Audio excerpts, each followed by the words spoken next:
Hello, how is everyone? Are you good? Good. Are you not? I don't know, are you? I'm not doing too well. Just been socialising so much recently with, like, strangers. We're going out in public, to public places with, like, a lot of other public people. And I don't do that a lot, apparently. But I do now, because in the past month, I've gone to two gigs. My first one was out in the open, that was at Eden. I saw Idols, they were top notch, good, they were really good. I went on Tuesday to see Gender Roles, and it was really good, I enjoyed it, but I think because it was a small, sweaty venue and there were a lot of people there, basically we were all breathing in each other's germs. I've obviously breathed in everyone's because I'm now ill.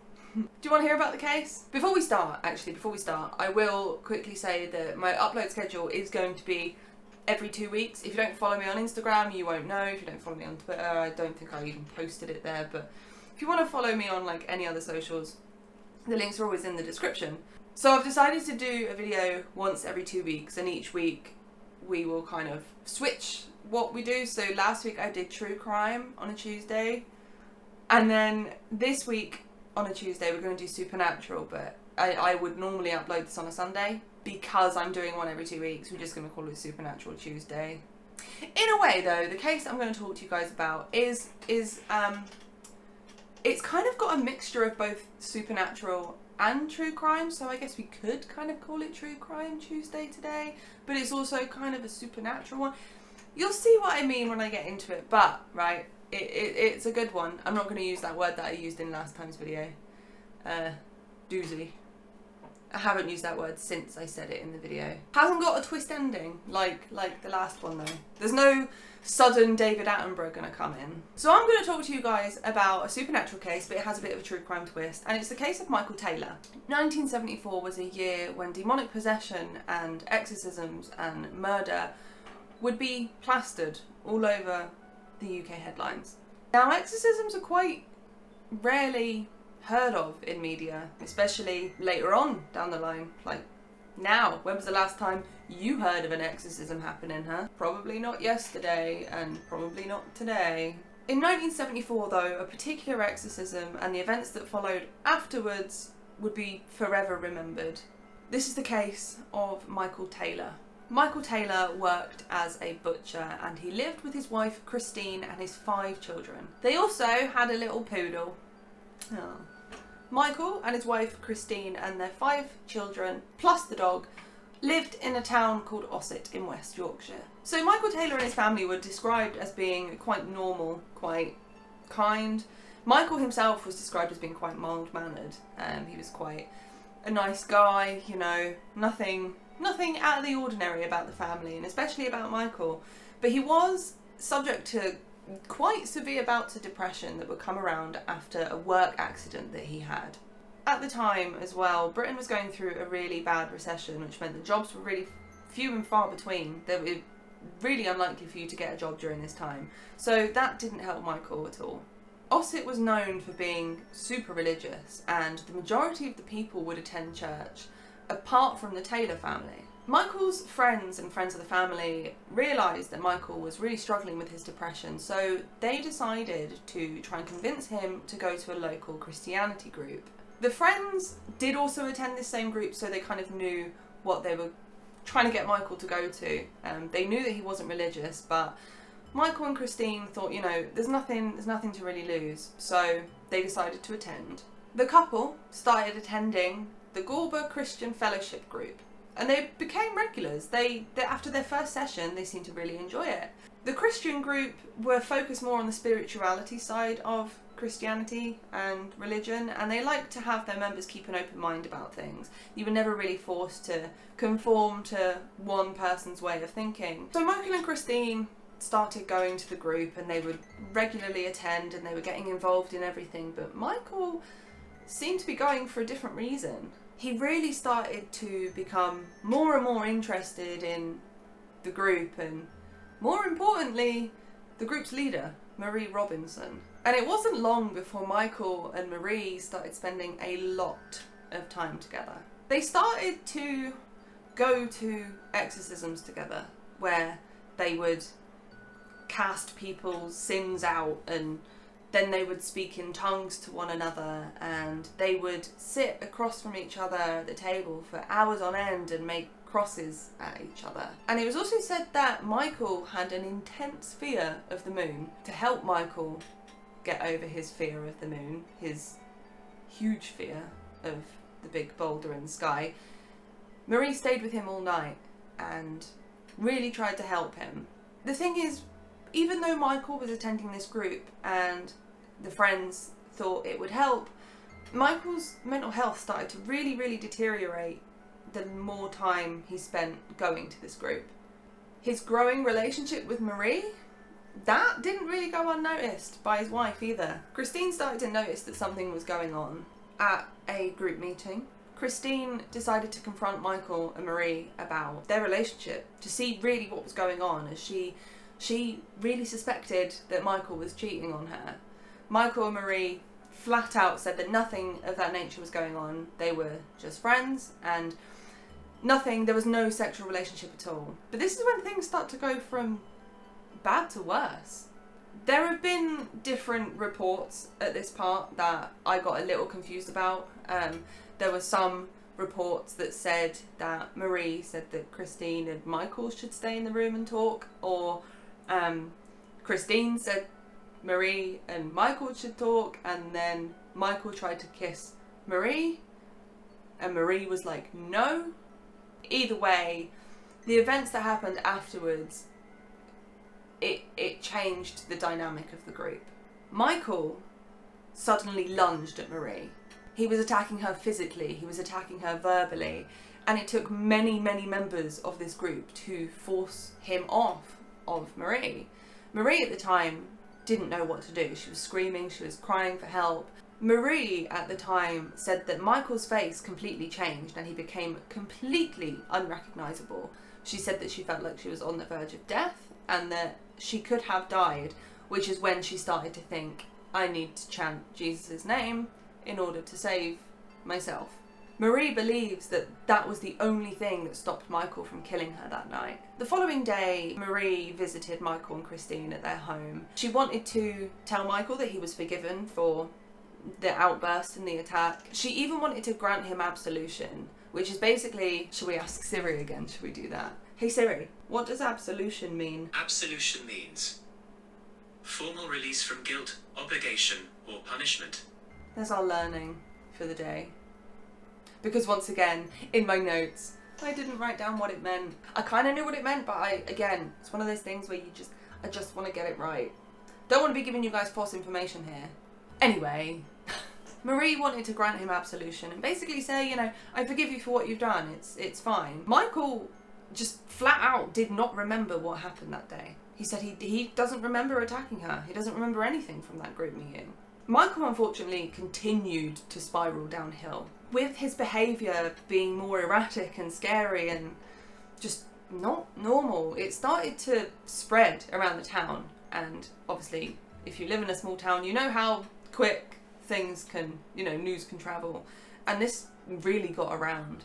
The story of Michael and how he was acting caught the attention of Peter and Sally Vincent. Peter Vincent was actually Father Vincent, and he was an Anglican priest at St. Thomas's Church. He decided to try to reach out to Michael to see if he could help, so he invited Michael over to the house, over to his own house for dinner, so he could try and work out what was really going on. That night though, reports started to circle that Michael acted up even in the priest's home. It was said that he broke tableware, but the worst part is that it was reported that he even threw the family cat out of the window. I also saw a report of a woman saying that she saw Michael in the street and he was just shouting stuff. He was apparently shouting for people to drink milk. He was saying that you need to drink milk, the milk of human kindness, and when the woman kind of was getting closer, he spat on the woman. So that's not right. I cannot confirm if that is real or not, or whether that story is something that actually happened. I only saw one report on that, but I thought it was worth mentioning because that's not cool and that's not right. And if someone ever does that to you, one, also if they're trying to get you to drink milk, that's odd. But also, like, if someone did that to you, you would call for medical help, wouldn't you? Also, can I just apologise because I notice a lot when I'm filming this, I just like to spin on my chair, which puts the camera out of focus like that. I just want to straight up apologise for that because I don't know why I do it. I fidget. And also, if you hear random banging, it's probably just me just bashing my feet on stuff because I just cannot keep still. But I did learn from the last video because the microphone was on the table last time and I kept kicking the table. So if you heard random bumps, it's not ghosts or demons or poltergeists, which would be quite fitting for for this video. It wasn't. It was me just beating the living daylights out of everything I own. Let's get back to the story. Let's get back to the story. Because of Michael's outbursts and the fact that he had screamed at people to drink milk and had thrown a cat out of the window and had attacked someone out of the blue, people realised that Michael really, really needed help. It wasn't medical help that Michael needed. No. Michael needed an exorcism. Originally, Christine and the family, they were like, I don't think an exorcism's needed. I think we just need to step away from the group a little bit and kind of have some family one-on-one time and, you know, really just spend quality time with each other. But for some reason, they were quickly won round by the fact that an exorcism is absolutely what's needed. You've got demons, sir. Michael had demons and they needed to be cast out.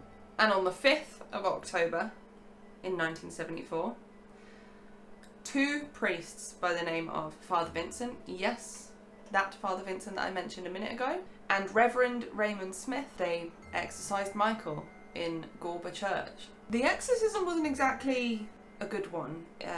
It lasted all night with them constantly throwing holy water over Michael. It was reported that they put wooden crosses in his mouth.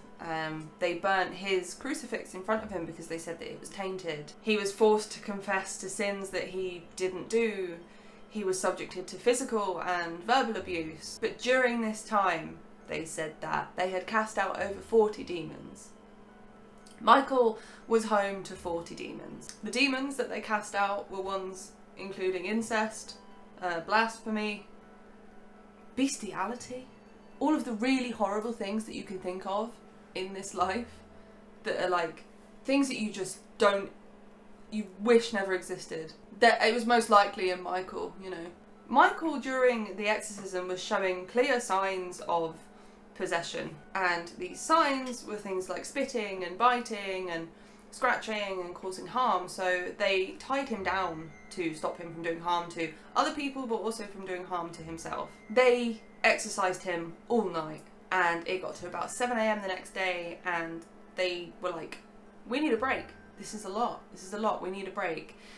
But they hadn't finished the exorcism, and according to them, Michael still had 3 demons inside of him. Those demons were violence, murder, and insanity. There was one woman who was unnamed in several reports that tried to get the priests to carry on with the exorcism because stopping it halfway through and with those demons still inside Michael, you know, anything could happen and it was bad and they shouldn't do that. But the priests were under the impression that it would be okay, you know, they're going to come back and do another exorcism later on in the day. They just needed to take a break. So they all went their separate ways and Michael and Christine went home, but that would be the biggest mistake that they could have made. Even though Michael was meant to be coming back for round 2 of the exorcism, I make it sound like they were wrestling. Technically they're wrestling demons. Literally, like when I'm like round 2, I'm thinking round 2, ding ding ding, fight. I guess it kind of is like that, but it's like not at the same time because I'm really sure that like the priests aren't trained in wrestling and you're not going to see a priest drop kick a member of the public. The next time Michael would be seen, it would be on the street and he would be covered in what looked like red paint. A call was made to the police and he was stopped, and Michael was not covered in red paint. He was covered in blood. When asked, "Whose blood is that? Are you okay?" Michael said that it was the blood of Satan. This was only a few hours after the exorcism had ended, and back at the Taylor house, things were not okay.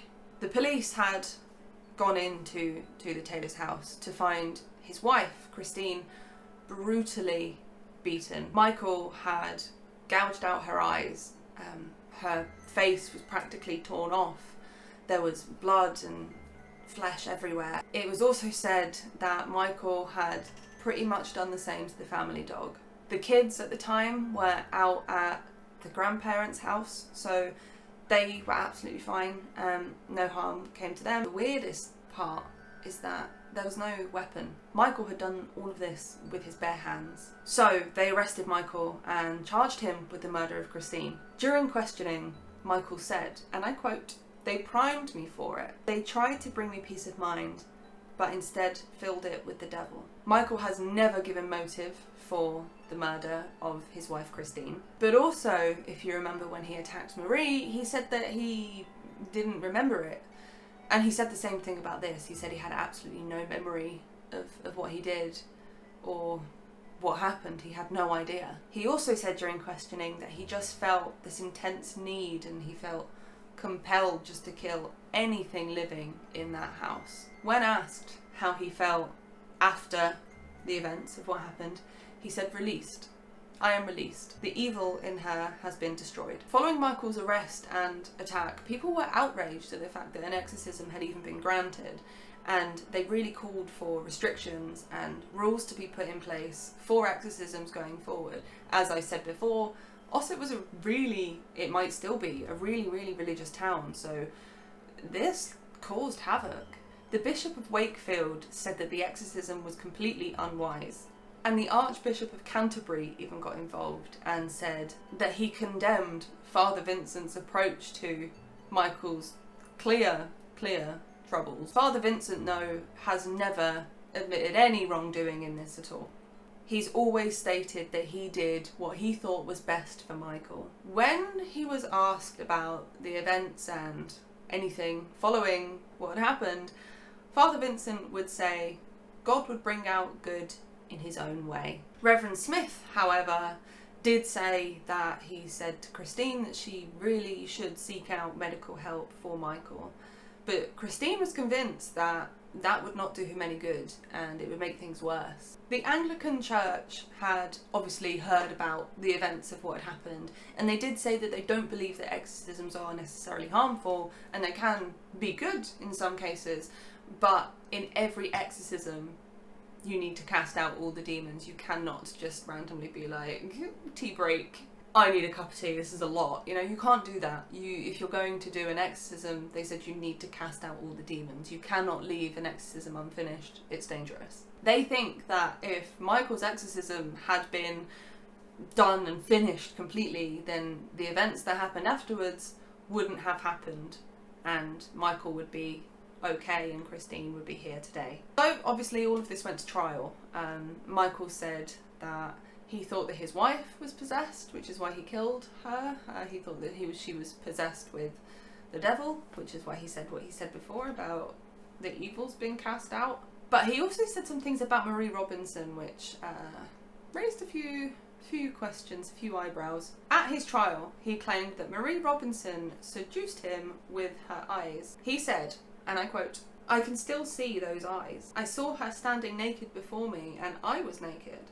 She turned, and her eyes became slits, and I felt the evil within me. I fought it, oh how I fought it, but it overcame me." A clinical psychologist had also attended the trial of Michael and said that the reason why Michael acted the way that he did was because of the torture and the violence that he was subjected to during the exorcism. Horrific things happened to him that night, and this caused him to have some sort of mental break. The psychologist also said that the group that Michael was part of acted more like a cult than it did anything else.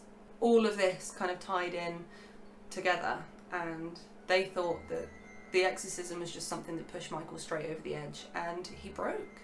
They were essentially already pushing a broken man further down, and he just snapped.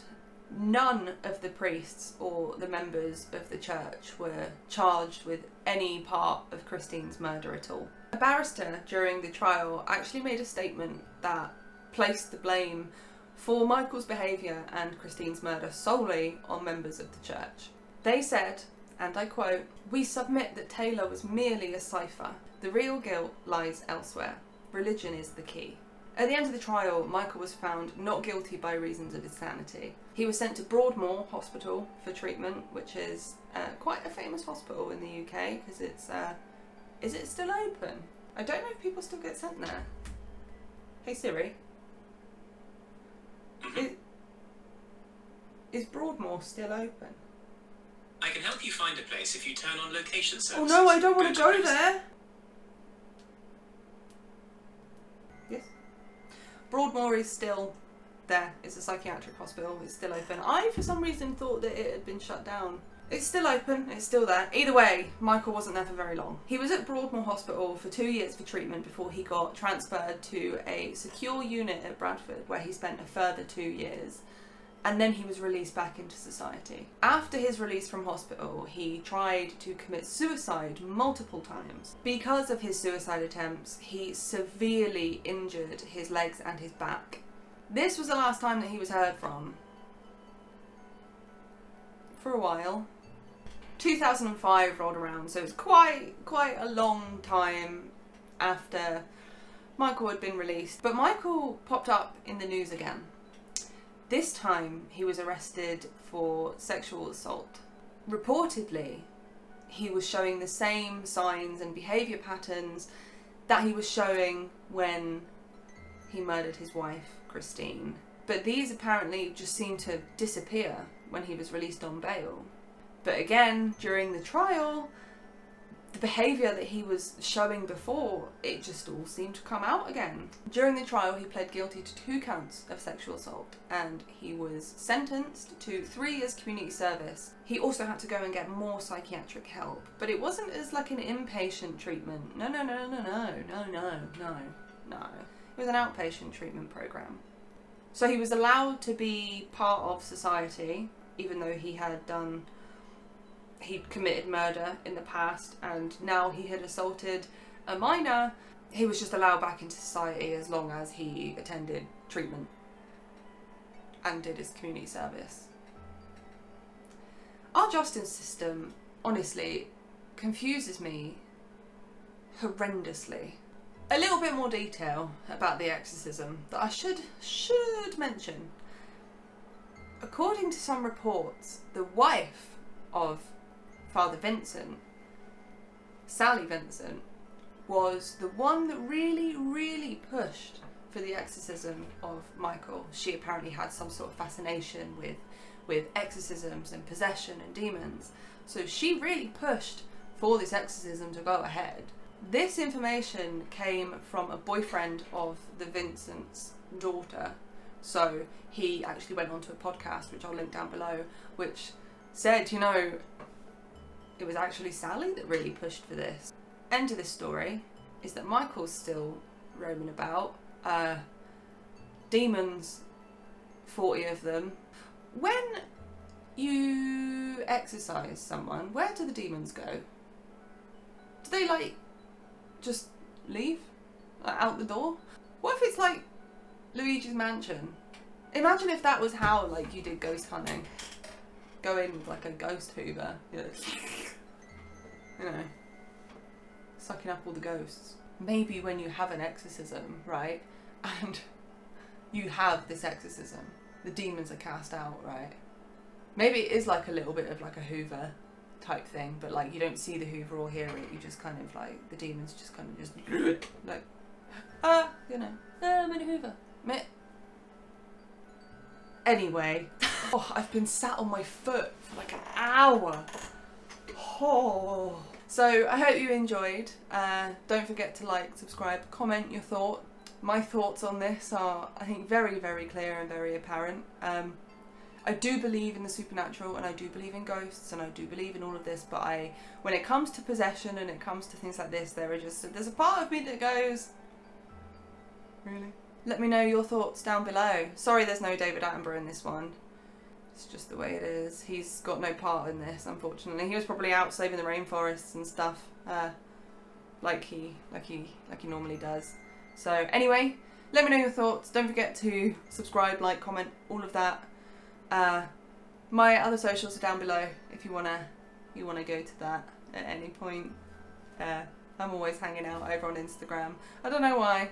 I like Instagram, but I also have a Facebook page, so if you want to like that, you can. Anyway, have a great 2 weeks.